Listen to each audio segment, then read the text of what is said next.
growing up in a primarily Western society, it always highlights how different you are. Because you think from the outside, like you're looking at them and it just simply seems like I'm just like one of you guys. But when they bring up certain things like, okay, well, you smell different, your food smells different, you eat different things, then it really hits home. It basically reaffirms, oh crap, I am different. You're never truly home because you never really fit in here. But when I go back to Hong Kong and go back to China, I don't really fit in there either. When in high school, I was the black sheep. Like I was always the one that was told, hey Anne, maybe you should get your marks up a little bit, you know. But obviously they did it out of love, but I always felt like I was the disappointment. So dropping out of university sort of reaffirmed that for me, and I was like, no, this is me, this is my time.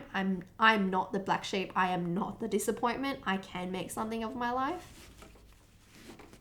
When I dropped out of uni, I said, what have I always loved in my life? What have I always felt like I wanted to eventually go into? It was always the fashion industry.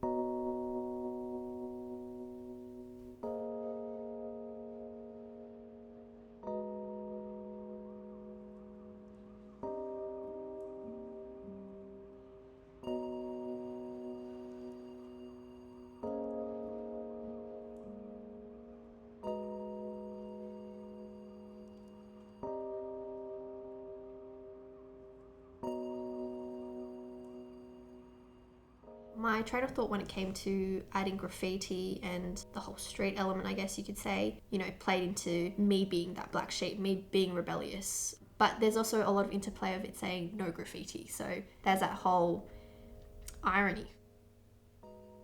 I want to create clothing that is non-judgmental and the consumer gets to choose whether or not it suits them. It doesn't say, you know, for men or for women's. I chose a lot of prints that revolved around brushwork because my grandfather actually taught me from a really young age how to do Chinese calligraphy and create artwork that way. And I just thought it was just a really beautiful way to modernize that aspect.